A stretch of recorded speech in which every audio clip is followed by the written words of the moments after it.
విహరతు హృదయాంబరే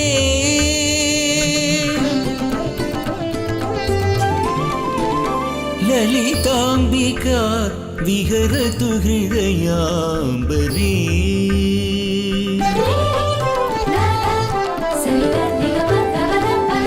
అంబికా విహరతు హృదయాంబరే లలితాంబికా విహరతు హృదయాంబరే త్రిపురాంబికా భువనాంబికా మదంబికా విహరతు హృదయాంబరే లలితాంబికా విహరతు హృదయాంబరే. సర్వమంగళమాంగళ్యే శివే సర్వార్థసాధికే శరణ్యే త్రయంబకే గౌరి నారాయణి నమోస్తుతే. శరన్నవరాత్రులు ఆశ్వయుజ మాసం మొదటి 9 రోజులు శరన్నవరాత్రులు అని చెప్పబడుతున్నాయి. కేవలం శాక్తేయమైన గ్రంథాల్లో మాత్రమే కాకుండా వివిధ కల్పాలలో దీని యొక్క ప్రశస్తిని తెలియజేశారు. ఈ శరన్నవరాత్రులు దీక్షగా ఎవరు భగవద్ ఆరాధన చేస్తారో వారు సంవత్సరం అంతా ఆరాధించిన ఫలితాన్ని పొందుతారు. అదేవిధంగా ఈతి బాధలు, గ్రహ బాధలు మొదలైనవి తొలగి రజోగుణ తమోగుణ జనితమైనటువంటి ఆసురీ బాధలు కూడా నశించి క్షేమము, శాంతి, సుఖము, సద్భావనలు, దివ్య భావనలు కలుగుతాయి. ఇది శరన్నవరాత్రుల పూజా ఫలం. అందుకే ప్రతివారు కూడా వివిధ పద్ధతుల్లో శరన్నవరాత్రులను ఆరాధిస్తారు.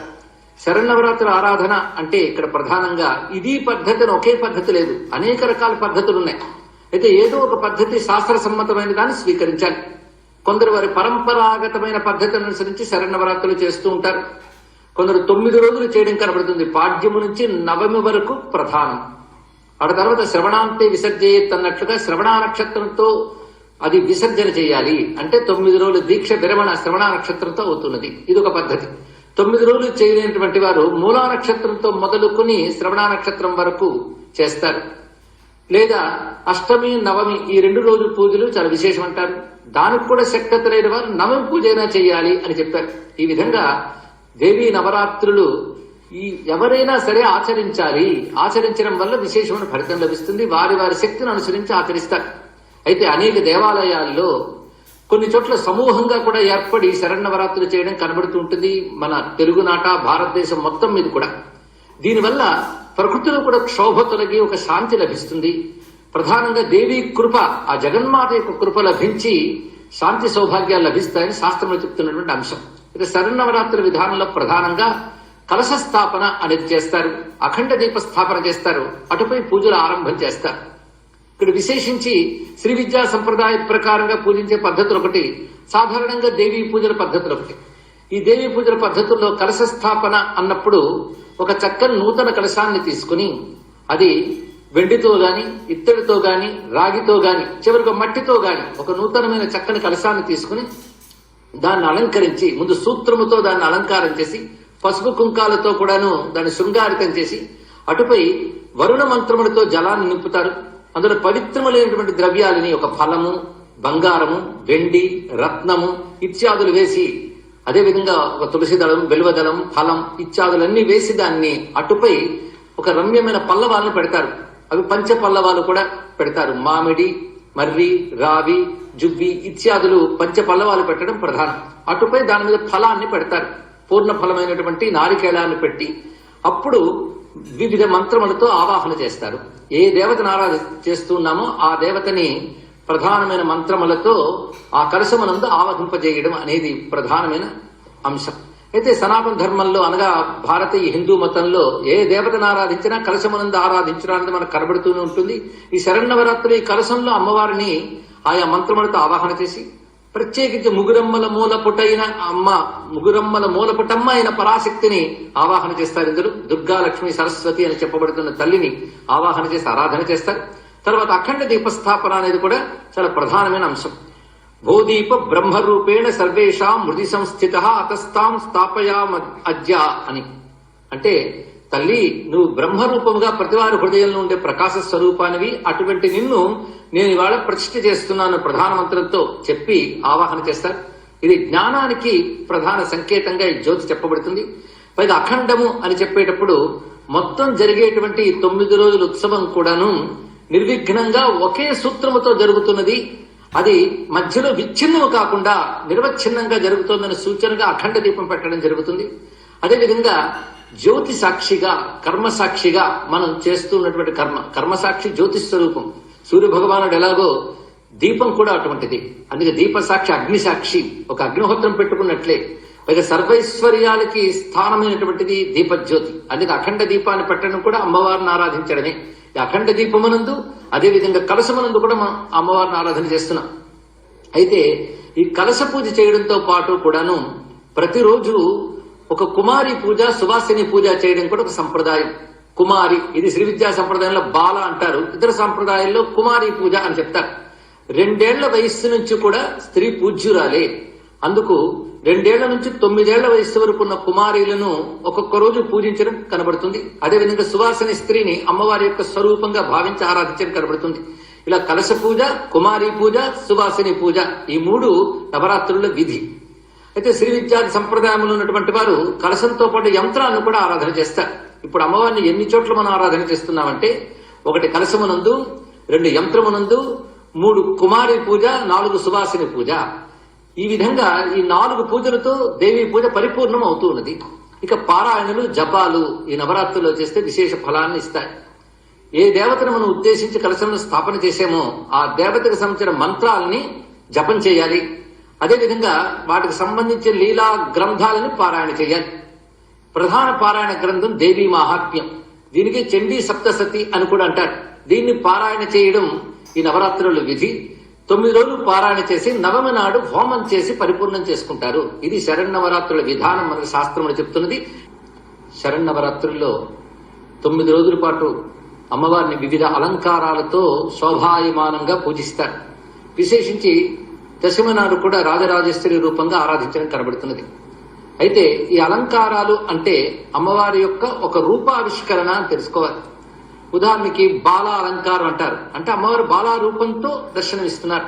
అదేవిధంగా అన్నపూర్ణ, మహాలక్ష్మి, మహాసరస్వతి ఇత్యాది రూపాలతో మనకి అమ్మవారిని అలంకరించడం, ఆరాధించడం కనబడుతుంది. అయితే ఏ రోజున ఏ రూపము, ఏ అలంకారము అనే ప్రశ్న వస్తూ ఉంటుంది. వీటికి శాస్త్రంలో ఫలానా రోజున ఫలానా రూపాన్ని ఆరాధించాలని ఎక్కడ నియమం లేదు. మొత్తానికి 9 రోజులు దేవి ఆరాధన అని మాత్రమే శాస్త్రం చెప్తున్నది. కానీ ఈ రోజున బాల ఆరాధన, ఈ రోజున సరస్వతి ఆరాధన అంటూ శాస్త్ర నియమాలు లేవు. కానీ ప్రసిద్ధ క్షేత్రాల్లో అమ్మవారిని ఆయా రూపాలతో అలంకరించడం అనేది ఒక ఆనవాయితీగా వస్తున్నది కనుక ప్రజల్లో ఆ భావం ఏర్పడింది. ఈ రోజున బాలని, ఈ రోజున దుర్గని. కానీ ఏ రోజైనా అమ్మవారి ఆరాధనే అని తెలుసుకోవాల్సింది. అయితే ఇక్కడ ఒక ఆలయంలో ఒక అలంకారం చేసిన మరొక ఆలయంలో వేరే అలంకారం చేస్తారు. ఇదే అలంకారం చేయరు. మనకు ప్రసిద్ధిగా కనకదుర్గా క్షేత్రంలో ఏ అలంకారం చేస్తామో దాని గురించి అందరూ మాట్లాడుతుంటాం. కానీ భద్రకాళి మందిరంలో మరొక విధంగా అలంకారాలు జరుగుతుంటాయి. కానీ ఈ రూపమే ఈ రోజు ఆరాధించాలని లేదు. ఆరాధించిన తప్పేమీ లేదు. ఎందుకంటే అన్ని రూపాలు ధరించింది అమ్మవారి. ఇక్కడ గమనించవలసిన ఒక విషయం ఏంటంటే ప్రధానంగా ఒక అమ్మవారిని ఆరాధన చేస్తూ ఆ తల్లికి రోజుకు ఒక అలంకార రూపంలో అమ్మవారి యొక్క దివ్యాకృతిని మనం ఆవిష్కరించుకుంటున్నామంటే అర్థం ఏమిటి అంటే ఎన్ని రూపాలున్నా అమ్మ ఒక్కటే అనే భావం ఇందులో కనబడుతున్నది. ఒకే అమ్మ ఒక్కొక్క రోజు ఒక్కొక్క రూపంలో కనబడుతుంటే ఇన్ని రూపాలు ధరించిన ఒకే జగన్మాత అనే భావం మనకి సంకేతంగా దీని ద్వారా తెలుస్తున్నది. అయితే అమ్మవారు ఇన్ని రూపాలతో ఎందుకున్నారు అంటే మనల్ని అనుగ్రహించడానికి. భగవంతుని యొక్క నామరూపములు లేదా భగవతి యొక్క నామరూపములు భక్తులను అనుగ్రహించడానికి. అందుకే భక్తానుగ్రహార్థం నామరూపం స్వీకరిస్తుంది జగన్మాత. ఈ విషయం మనకు శాస్త్రములనే చెప్తున్నాయి. సగుణ బ్రహ్మముగా నామరూపములతో పరమాత్మ వ్యక్తం అవడానికి కారణం ఏమిటి అంటే భక్తులను అనుగ్రహించడం. భక్తులకి వివిధ ప్రయోజనాలుంటాయి. ఆ ప్రయోజనాలను అనుసరించి భగవతి రూపాలుంటాయి. విద్యా ప్రయోజనం మనం ఆశించినట్లయితే అమ్మ సరస్వతిగా భాషిస్తుంది. ఐశ్వర్యాన్ని ఆశించినప్పుడు లక్ష్మీదేవిగా అనుగ్రహిస్తున్నది. అదేవిధంగా ప్రతాపం, ఇచ్ఛాజ్ఞాన క్రియలకు పటుత్వాన్ని ఇచ్చే శక్తి అన్నప్పుడు దుర్గగా ఆరాధన చేస్తున్నాం. ఇలా పలు రూపాల్లో అమ్మ రూపం ఆవిష్కృతం అవుతున్నది. అదేవిధంగా అన్నపూర్ణ రూపంతో ఆరాధించినప్పుడు అన్నప్రదాయనిగా గోచరిస్తున్నది. ఇక శాకంభరి రూపంలో కూడాను అన్నపూర్ణతత్వమే మరొక రూపంగా వ్యక్తమవుతున్నది. ఇలా పలు రూపాలతో ఒక్కొక్క రకమైన తత్వాన్ని అమ్మవారు ఆవిష్కరిస్తున్నారు. ఏ రూపంతో మనం ఆరాధించిన జగన్మాత యొక్క కరుణని పొందుతున్నాం. ఇది అలంకారాల్లో ఉండేటువంటి విశేషమైన అంశములు. బాలాత్రిపుర సుందరుని ఒక్కసారి భావన చేస్తే అరుణ కిరణజాలై రంచిత ఆశావకాశ విధృత జపపటీకా పుస్తకాభీతి హస్త ఇతర కరవరాఢ్య ఫుల్ల కల్హార సంస్థ నివసతు హృది బాల నిత్య కళ్యాణశీల అని ప్రసిద్ధి చెందిన ధ్యాన శ్లోకం ఉంది. దాన్ని అనుసరించే అమ్మవారి యొక్క రూపాలంకారం కూడా చేస్తాం. 4 చేతులతో ప్రకాశిస్తున్నటువంటి తల్లి పై 2 చేతుల్లో పుస్తకము అక్షమాల పట్టుకున్నారు, క్రింది 2 చేతులతో వరదముద్ర అభయముద్ర దాల్చి ఉన్నారు. దీని ద్వారా వీడి జ్ఞానాధిదేవత అని తెలుస్తున్నది. బాల రూపంలో నవవర్షప్రాయ అంటే 9 ఏళ్ల ప్రాయము కల బాలికగా ఆవిడ గోచరిస్తున్నది. అదేవిధంగా కల్హారం అనబడేటువంటి కమలంలో ప్రకాశిస్తూ ఉన్నది బాలాత్రిపుర సుందరి. ఈ బాలాత్రిపుర సుందరి ప్రధానంగా వాగ్భవ కామరాజ శక్తి కూటములనే 3 కూటములతో కూడిన మంత్రము యొక్క స్వరూపము. వాగ్భవ కూటం అంటే జ్ఞానం, కామరాజు కూటం అంటే అభీష్టములను సిద్ధింపజేసే శక్తి, శక్తి కూటం అంటే మోక్షాన్నిచ్చే స్వరూపము. ఈ 3 స్వరూపము నేనే అంటూ ధర్మార్థ కామ మోక్ష ప్రదాయనిగా ఈ బాలాత్రిపుర సుందరి గోచరిస్తూ ఉంటుంది. ఈ బాలాత్రిపుర సుందరే భండాసుర సంహార సమయంలో భండపుత్రుని సంహరించింది అని మనకు బ్రహ్మాండ పురాణం చెప్తున్నటువంటి అంశం. ఈ బాలాత్రిపుర సుందరి ఉపాసన జ్ఞానప్రదాయకంగా ఉంటున్నది, అదేవిధంగా రక్షణ శక్తిగా ఉన్నది.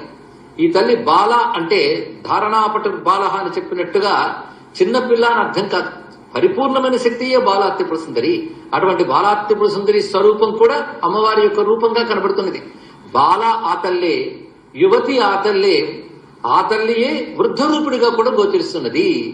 అంటే ఒక స్త్రీ యొక్క వివిధ అవస్థలు కూడా జగన్మాత యొక్క స్వరూపములుగా దర్శించే భారతీయ సంస్కృతికి నమస్కారం. జగన్మాతృక ఆరాధన శరన్నవరాత్రుల్లో చేస్తున్నప్పుడు అమ్మవారి అనేక నామములు అనేక రూపములు స్మరించడం జరుగుతూ ఉన్నది.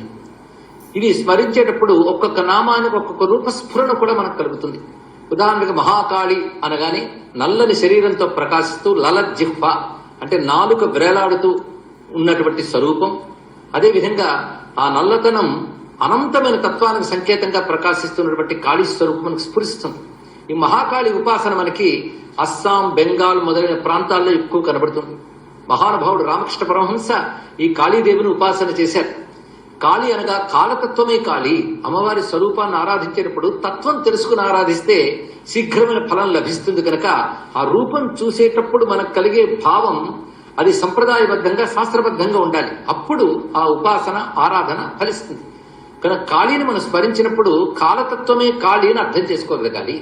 కాలం అనుకూలిస్తేనే ఏదైనా మనకు ఫలిస్తుంది. అనగా అనంతమైనది కాలం. ఆ అనంతమైన కాలం అంతుపట్టదు, హద్దు లేనిది. ఆ హద్దు లేని అనంతమైన కాలతత్వాన్ని మనం కాళీగా ఉపాసన చేస్తున్నాం.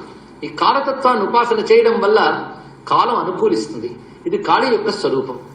అదేవిధంగా సప్తమాతృకలు అని అమ్మవారిని ఆరాధించడం మనకు కనబడుతున్నది. సప్తమాతృకలు, నవదుర్గలు. ఈ సప్త నవ ఈ 2 సంఖ్యలు చాలా విశేషమున్నది. సప్తమాతృక స్వరూపాలంటే అమ్మవారి యుద్ధానికి శుంభలతో పూనుకున్నప్పుడు ఆ సమయంలో అమ్మవారి యొక్క శక్తులు 7 విధాలుగా వ్యక్తమై అంటారు. వీటిని సప్తమాతృకులు అంటారు. అయితే ఇవి ఒక యుద్ధ కాలంలో వ్యక్తమైన శక్తులు మాత్రమే కాదు, ఈ 7 శక్తులతోనే అమ్మవారి జగత్తంతని నిర్వహిస్తున్నారు. అందుకే ఉపాసనా తంత్రాల్లో ఈ సప్తమాతృకుల్ని ఉపాసించడం ప్రధానంగా కనబడుతూ ఉంటుంది. ఈ సప్తమాతృకుల పేర్లు తలుచుకున్న మనం ధన్యులమైపోతాం. బ్రాహ్మి, మాహేశ్వరి, కౌమారి, వైష్ణవి, వారాహి, మాహేంద్రి లేదా ఐంద్రి, ఇంద్రాణి అని కూడా అనవచ్చు. ఆ తర్వాత చాముండ అనబడేటువంటి మొత్తం 7 శక్తులు. వీటిని మాతృకులు అన్నారు. అంటే అమ్మ రూపాలు ఇవన్నీ. ఈ మాతృకులు ప్రపంచాన్ని నడిపే శక్తులు. బ్రాహ్మి అంటే జ్ఞానాన్ని ఇచ్చే తల్లి. ప్రపంచంలో ఉన్నటువంటి జ్ఞానమంతా ఈ తల్లి యొక్క అధీనం. అదేవిధంగా మాహేశ్వరి అంటే శివస్వరూపిణి. ఇక్కడ విశేషం ఏంటంటే మనకు బ్రహ్మ, విష్ణువు, మహేశ్వరుడు తెలుసు. కానీ ఆ విష్ణువే వైష్ణవి, మహేశ్వరుడే మాహేశ్వరి, బ్రహ్మయే బ్రాహ్మి. ఈ అర్థం ఏంటంటే ఆయా దేవతల్లో ఉన్న శక్తి ఆ మాతృగా చెప్పబడుతున్నది. బ్రహ్మలో ఉన్న శక్తి బ్రాహ్మి, విష్ణువులో ఉన్న శక్తి వైష్ణవి, మహేశ్వరులో శక్తి మాహేశ్వరి. వాటి రూపములు కూడా ఆ దేవత రూపంలాగే ఉంటాయి. ఉదాహరణకు బ్రాహ్మి అంటే బ్రహ్మదేవుని వలె కమండలువు అక్షమాల ధరించి హంసవాహనంపై ఉంటుంది. ఈవిడ అసుర సంహారం ఎలా చేస్తుందంటే ఆ కమండలంలో ఉన్నటువంటి మంత్రపూతమైన జలంతోనే అసుర సంహారం చేస్తుంది. అంటే మంత్రశక్తితో దుష్టశక్తులు తొలగుతాయని చెప్పేటువంటి అద్భుతమైన శక్తి బ్రాహ్మి. ఈ తల్లి విద్యాది దేవత, సృష్టికారిణి అయిన బ్రహ్మదేవుని యొక్క శక్తి. అదేవిధంగా వైష్ణవి అంటే విష్ణు శక్తి. ఈ తల్లి ఎలా ఉంటుందంటే శంఖచక్ర గదాతద్వములు ధరించి గరుడ వాహనారుడై ప్రకాశిస్తుంటుంది. వైష్ణవి జపం విష్ణువారాధన కిందకి వస్తున్నది. అదేవిధంగా మాహేశ్వరి అన్నప్పుడు త్రిశూల చంద్రాహిధరే మహావృషభవాహిని మాహేశ్వరి స్వరూపేణ నారాయణి నమోస్తుతే అని చెప్పినట్లుగా వృషభవాహనంపై కూర్చుని సర్పభూషణతో ప్రకాశిస్తూ త్రిశూలము దాల్చినటువంటి తల్లి మాహేశ్వరి, అంటే శివుని యొక్క శక్తి మాహేశ్వరి. అదేవిధంగా కౌమారి అన్నప్పుడు శక్తి అనబడే ఆయుధాన్ని ధరించి నమలి వాహనంపై ప్రకాశిస్తూ ఉంటుంది ఈ కౌమారి, అంటే కుమారస్వామి యొక్క శక్తి, దేవసేనాని అయినటువంటి కుమారస్వామి యొక్క శక్తి. అదేవిధంగా వారాహి, ఈ తల్లి పంచమీ శక్తిగా చెప్పబడుతుంటుంది. పంచమి పంచభూతేశ లలితా శాస్త్రంలో చెప్పుకుంటాం కదా, అది వారాహిది 5వ శక్తి. ఈ వారాహి శక్తి వరాహస్వామి యొక్క శక్తి. ఈ వారాహి భూతత్వానికి సంకేతం. భూమి యందు పంటలు ఇవన్నీ లభింపజేసేటువంటి అన్నప్రదాయిని వారాహి. అందుకే చేతిలో హలము ముసలము దాల్చి ఉంటుంది, అంటే రోకలి నాగలి దాల్చి ఉంటుంది ఈ తల్లి. ఇక ఐంద్రి అంటే ఇంద్రశక్తి, ముల్లోకాల్ని పాలించేటువంటి ఇంద్రుని యొక్క శక్తి. ఇంద్ర అంటేనే ఐశ్వర్యము ప్రకాశము అని అర్థం. ఈ సృష్టిలో ఐశ్వర్యానికి ప్రకాశానికి అధిదేవత అయినటువంటి ఐంద్రి ఇంద్రుని వల్లే వజ్రాయుధం ధరించి దివ్యమైన ఐరావత వాహనంపై కూర్చుని ఉంటుంది. ఇక చాముండ, ఈ చాముండానే కాళి అని కూడా అంటారు. చండముండ సంహారం చేసింది కనుక చాముండ అని ఒక అర్థము. చాముండ అంటే చముండాతి లాతి ఇది చాముండ అంటే అనేకములుగా గోచరిస్తున్న అజ్ఞానాన్ని తొలగించేటువంటి అఖండ బ్రహ్మ విద్యా స్వరూపిణి చాముండ అని చెప్పబడుతుంది. ఇది సప్తమాతృక విజ్ఞానం. ఈ సప్తమాతృకులను నమస్కరిస్తూ ఈ సప్తమాతృకుల అనుగ్రహం సర్వ భారతావనికి సనాతన ధర్మానికి విశ్వానికి లభించుగాక అని శరన్నవరాత్రుల సందర్భంగా నమస్కరిద్దాం. దుర్గా ముగురమ్మల మూలపుటమ్మ అన్నారు పోతన గారు. ముగురమ్మల మూలపుటమ్మ అంటే ముగురమ్మల్లో ఒక్కరు కాదు, ముగురమ్మలు ఒక్కటైన శక్తి. అమ్మవారిని ఎప్పుడు ఆరాధించినా మనకుండవలసిన పరిజ్ఞానం ఏమిటంటే ఇన్ని మూర్తులుగా లేదు, ఒకే తల్లి ఉన్నది అని తెలుసుకోవాలి. అంటే ఒకే తల్లి ఇన్ని మూర్తులుగా ఉన్నది అని ఎరుక కలగాలి. అదే లక్ష్మిని నమస్కరిస్తే ఆ లక్ష్మిలోనే సరస్వతి దుర్గా శక్తులు కూడా కలిసి ఉన్నాయి. అలాగే దుర్గను నమస్కరించినప్పుడు కూడా అమ్మల గన్నయమ్మ ముగురమ్మల మూలపుటమ్మ చాలా పెద్దమ్మ అని నమస్కరించుకోవాలి. చాలా పెద్దమ్మ అనడంలోనే ఆవిడ పురాతని సనాతని అని తెలుస్తున్నది. ఆ తల్లి దుర్గా అనే పేరు అనగానే రక్షణ శక్తి అనే అర్థం ద్వారా స్ఫురిస్తూ ఉన్నది. ఇక్కడ రక్షణ శక్తిని దుర్గా అంటారు. దుర్గము అంటే కోట అని అర్థం కదా. ఒక కోటలో ఉన్నప్పుడు ఎంత ప్రశాంతత, ఒక రక్షణ ఉంటుందో అమ్మవారిని ఆశ్రయించినప్పుడు అటువంటి రక్షణ లభిస్తుంది. అందుకే దుర్గా అనగా రక్షణ శక్తి, ఆశ్రయ శక్తి, ఇది ప్రధానమైనటువంటి అర్థం. అదేవిధంగా దుర్గతులను తొలగించేది దుర్గా అని ప్రధానమైన అర్థాన్ని చెప్పారు. దుర్గతులు అంటే ఒక బాధాకరమైన స్థితి కలగకుండా కాపాడేదేదో అది దుర్గ. బాధ కలిగినప్పుడు కూడా అనుగ్రహించేది దుర్గయే. అందుకే దుర్గానామం పలికితే చాలు భీతి తొలగుతుంది, రక్షణ లభిస్తుంది అంటారు.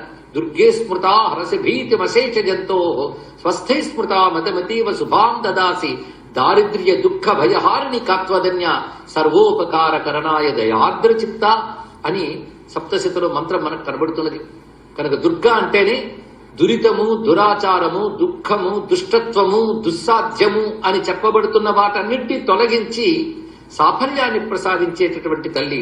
శరణాగత దీనార్థ పరిత్రాణ పరాయణి అనే మాట దుర్గా తత్వం. ఎవరు శరణాగతులై దీనులై ఆర్తులై అమ్మవారిని వేడుకుంటున్నారో వారిని రక్షించే శక్తి దుర్గ. ఈ దుర్గకు కూడా పలు రూపములను గోచరిస్తుంటాయి. ప్రధానంగా మహిషాసురమర్దిని అంటాం దుర్గని. కానీ ఆ తల్లే చండముండ శుంభ నిశుంభ రక్త జిహ్వ ఇత్యాదులందరినూ సంహరించినటువంటిది. ఆ రక్తబీజుని సంహరించిన తల్లి కూడా ఈ జగన్మాతయే. ఇలాంటి పలు రూపాలతో భాషిస్తున్న దుర్గకి నవదుర్గలు అని ప్రధానంగా ఈ నవరాత్రుల్లో ఆరాధన చేస్తూ ఉంటాం. ప్రథమం శైలపుత్రీతి, ద్వితీయం బ్రహ్మచారిణి, తృతీయం చంద్రఘంటేతి, కూష్మాంటేతి చతుర్థకం, పంచమం స్కందమాతేతి, షష్ఠం కాత్యాయనీతి చ, సప్తమం కాళరాత్రీతి, మహాగౌరీతి చాష్టమం, నవమం సిద్ధిదా ప్రోక్త నవదుర్గా ప్రకీర్తితా. ఈ 9 నామాలు ప్రతిరోజు తలంచుకోవాలండి. తలంచుకుంటే అది రక్షణలు కల్పిస్తుంది.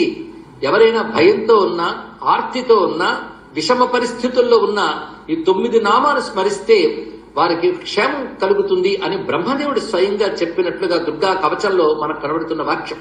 అందుకే ఈ 9 నామాలు నిత్య స్మరణీయాలు. ఈ శరన్నవరాత్రుల్లో మరీ స్మరణీయములు. పైగా ఒక్కొక్క రోజుకి ఒక్కొక్క దుర్గ కింద కొంతమంది విభాగం చేసి 9 రోజులు పూజించడం కూడా కనబడుతుంది. అయితే ఈ 9 నామాల క్రమంలో కూడా ప్రథమం శైలపుత్రి అంటే హిమోత్పర్వత రాజపుత్రిగా వచ్చినది అంటే ప్రారంభావస్థ. చిట్ట చివరికి సిద్ధిదాయని అన్నప్పుడు సాధనలో సిద్ధాస్తం తెలియజేస్తుంది. అందుకే దీనిలో క్రమం ఉన్నదండి. శైలపుత్రు నుంచి సిద్ధిదా వరకు ఒక క్రమం కనబడుతుంది. పైగా స్కందమాత అన్నప్పుడు జ్ఞానస్వరూపుడైన స్కందునికి తల్లి అనగానే అమ్మ యొక్క మాతృవాత్సల్య భావం మరింత స్ఫురిస్తుంది. అదేవిధంగా అమ్మవారు శివునికి తపస్సుకు వెళ్ళిన స్థితి బ్రహ్మచారిణి అనే మాటలో గోచరిస్తుంది. ఇలా అమ్మవారి యొక్క వివిధ విభూతులు ఈ 9 దుర్గల రూపంలో కనబడుతుంది. కాళరాత్రి లాంటి ఉగ్ర రూపం కూడా కనబడుతుంది. అయితే హిందూ దేవతలు ఉగ్రంగా ఉంటారు అంటే ఉగ్ర రూపాలు సౌమ్య రూపాలు రెండూ దేవతకు ఉంటాయని మనం తెలుసుకోవాలి. ఎందుకంటే విశ్వమంతా అమ్మవారి శక్తి ఉన్నప్పుడు విశ్వంలో ఉగ్రము ఉంది, సౌమ్యము ఉంది. ఈ ఉగ్ర సౌమ్యాలు రెండూ కూడా అమ్మవారి రూపాలను తెలుసుకుంటే ఆ రెండు మనం రక్షిస్తాయి. సౌమ్యాని యాని రూపాని త్రైలోక్యే విచరంతితే యాని చాత్యంత ఘోరాని తైరక్షాస్మాంస్తథా భువం అని చెప్తోంది దేవీ మహాత్మ్య గ్రంథం. అమ్మా, నీ ఉగ్ర రూపాలు ఏమున్నాయో అవి, నీ సౌమ్య రూపాలు ఏమున్నాయో అవి, ఈ రెండూ కూడా మనం రక్షించుగాక. శైలపుత్రిగా, బ్రహ్మచారిణిగా, స్కందమాతగా అత్యంత సౌమ్యంగా కనబడే ఆ తల్లే కాళరాత్రిగా ఉగ్ర రూపంలో కనబడుతుంది. సృష్టిలో రెండూ అవసరమే. పగలు ఎంత అవసరమో రాత్రి అంత అవసరం. సామాన్యమైనటువంటి సూర్యకాంతి ఎంత అవసరమో గ్రీష్మాతపం కూడా అంతే అవసరం. మామూలు వానలు ఎంత అవసరమో జడివానలు అంతే అవసరం. కానీ సృష్టిలో ఉగ్ర సౌమ్యములు రెండూ కూడా మనం కల్పించినది కాదు, పరాశక్తి యొక్క వ్యక్తీకరణే అనే ఎరుక ఈ నవదుర్గా జ్ఞానంలో మనకు కనబడుతున్నది. అటువంటి నవదుర్గలు మనల్ని అనుగ్రహించుగాక అని నవరాత్రులు ఆరాధిస్తూ పరాశక్తి భావన వేదాల్లో దేవి అనే శబ్దంతో పల్లవించింది. దుర్గాం దేవీం శరణమహం ప్రపద్యే. అదేవిధంగా శ్రియం దేవీముపహ్వయే అని శ్రీ సూక్తంలో, అటు దుర్గా సూక్తం, శ్రీ సూక్తం, ప్రణో దేవి సరస్వతి అంటూ సరస్వతి సూక్తం కూడా. ఇక్కడ సరస్వతి, లక్ష్మి, దుర్గా అనే పేర్లు మారాయి గాని మారకుండా వస్తున్నటువంటి పేరు మాత్రం దేవి. ఒకే దేవి ఈ 3 రూపాలతో ఉన్నదని స్పష్టంగా మనకి వేదమాతయే తెలియజేస్తున్నది. వేదమాత అంటే మళ్ళీ గాయత్రి, ఆవిడ కూడా గాయత్రి దేవి. అదే అమ్మవారు ఏ రూపంలోనైనా దేవి అంటూ ఉంటాం. లక్ష్మీదేవి, గంగాదేవి, సరస్వతి దేవి అని చెప్పడంలోనే ఒకే దేవి ఇన్ని రూపాలు ధరించింది అని తెలుస్తుంటుంది. పైగా దేవి అంటే లీలాస్వరూపుడి అని ఒక అర్థం. అంటే జగత్తుని లీలగా అవలీలగా నడిపే శక్తి ఏదో అది దేవి. అదేవిధంగా దేవి అంటే స్వయం ప్రకాశ స్వరూపిణి, తేజస్వరూపిణి అనగా చైతన్య స్వరూపిణి అని అర్థము. అటువంటి దేవి సరస్వతి ఎప్పుడంటే విద్యాప్రదాన సమయే శరదిందు శుభ్రాం, విద్యను ప్రసాదించేటప్పుడు తెల్లని కాంతులతో ప్రకాశిస్తూ ఉంటుంది. ఒక్కొక్క రంగు ఒక్కొక్క శక్తికి సంకేతం. అదే హిందూ మతంలో ఒక్కొక్క దేవతకు ఒక్కొక్క వర్ణం ఉందంటే ఆ దేవత ఒక్కొక్క శక్తిగా కనబడుతుందని అర్థం. తెల్లని కాంతులతో ఉన్నది అంటే శారద నీరదెందు ఘనసార పటీర మరాళ మల్లికా హార తుషార ఫేన రజతాచల కాస పనీష కుందమందార సుధాపయోధిసిత తామర సామర వాహిని శుభాకారత నొప్పు నిన్ను మది కానగ భాగ్యము కలుగు భారతి అంటారు పోతన గారు. శరత్కాలపు వెన్నెల వలె తెల్లగా ఉన్న సరస్వతీదేవిని ధ్యానిస్తే చాలు మనస్సులో అజ్ఞానం పటాపంచలవుతుంది, విద్య ప్రకాశిస్తుంది. విద్య యొక్క వర్ణము తెలుపు అని చెప్పడంలో అర్థం ఏంటంటే తేట తెల్లంగా అర్థమవడం అంటూ ఉంటాం కదా లోకంలో కూడా. ఏదైనా బోధపడిందంటే తేట తెల్లంగా బోధపడింది అంటాం. ఆ తేట తెల్లని కాంతియే అమ్మవారి యొక్క జ్ఞానస్వరూపము. పైగా ఆ జ్ఞానం వాక్కు రూపంలో వ్యక్తమవుతుంది. వాక్కులో నాదం ఉంటుంది, అక్షరం ఉంటుంది. ఈ నాదాక్షర స్వరూపములే వీణగా, అక్షమాలగా, పుస్తకంగా దాల్చి ఆ తల్లి గోచరిస్తుంది. అటువంటి సరస్వతిని మహాసరస్వతి అంటూ కూడా మనం ఈ నవరాత్రుల్లో ఆరాధన చేసుకుంటాం. పైగా సరస్వతి అంటేనే సరశరణశీలత్వాత్ సరస్వతి అన్నారు. అంటే ప్రవాహ రూపంలో వచ్చే విద్యాస్వరూపిణి అని అర్థం. మనలో ప్రాణశక్తికి కూడా సరస్వతి అని పేరు. ప్రాణశక్తి సరస్వతి అని. అంబితమే నదీతమే దేవితమే సరస్వతి అని ఋగ్వేదంలో సరస్వతి సూక్తం కూడా చెప్పారు. అసలు సరస్వతి నామమే ఒక మంత్రం. ఇంకా తల్లికి బ్రాహ్మి, వాగ్దేవి, పైగా విశేషనామములు ఇంకా గోచరిస్తే భారతి, శారద ఇలాంటి నామాలతో ఆ తల్లిని మనం కొలుచుకుంటాం. అటు తర్వాత లక్ష్మి. లక్ష్మి అనగానే లక్ష్యతే దృశ్యతే విశ్వం స్నిగ్ధ దృష్ట్యా యజానిసం దేవీ భూతా చ మహతి మహాలక్ష్మి చ కీర్త్యతే అంటూ మనకి దేవి భాగవతం చెప్తున్నది. అంటే సృష్టిని అంతటి తన చూపులతో అనుగ్రహించే తల్లి అని అర్థం. కరుణ నిండిన చూపులతో అనుగ్రహించేది లక్ష్మి. అంటే ఐశ్వర్యప్రదాయైన తల్లిని లక్ష్మి అంట. ఈ తల్లికి శ్రీ, రమ, ఇలాంటి ఇందిర ఇలాంటి అనేక పేర్లున్నాయి. ఇవన్నీ ఐశ్వర్యవాచకాలే. సృష్టిలో అందరూ ఐశ్వర్యం కోసమే చూస్తుంటారు. ఐశ్వర్యం మనల్ని అనుగ్రహిస్తేనే మనం బ్రతకగలం. సృష్టిలో అంతా కూడా ఐశ్వర్యములు నిండి ఉన్నాయి. సూర్యుని యందు వెలుగు ఐశ్వర్యం, నీటిలో దాహం పోగొట్టే రసశక్తి ఐశ్వర్యం, అలాగే భూమి యందు పంటలు పండించే లక్షణం ఐశ్వర్యం, కంటికి చూపు ఐశ్వర్యం. ఇలాగ సృష్టిలో ప్రతి చోట సహజ సిద్ధమైన ఒకానొక ఐశ్వర్యం ఉంది. ఐశ్వర్యాలన్నీ కలిపి లక్ష్మి అంటాం.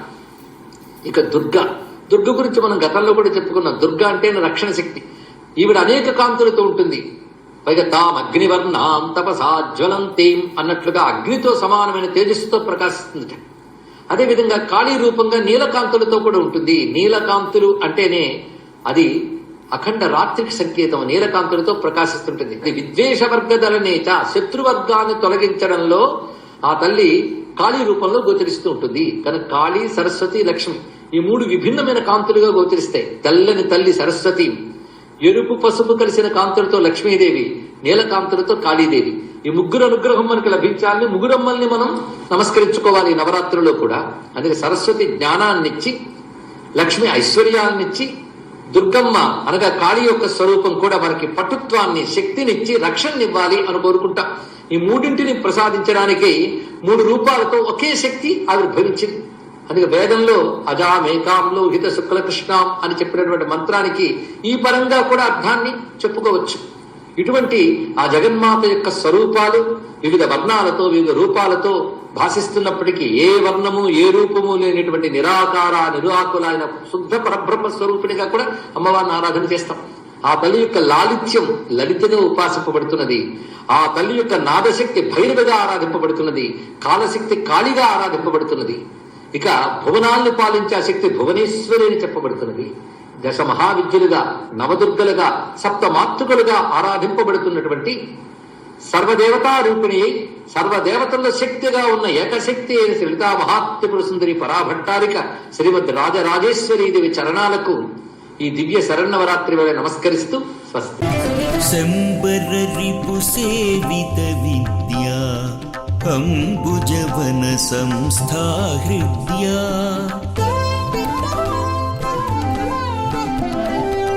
శంబర రిపు సేవిత విద్యా అంబుజవన సంస్థా హృద్యా అంబరాది తత్వాధికాద్యా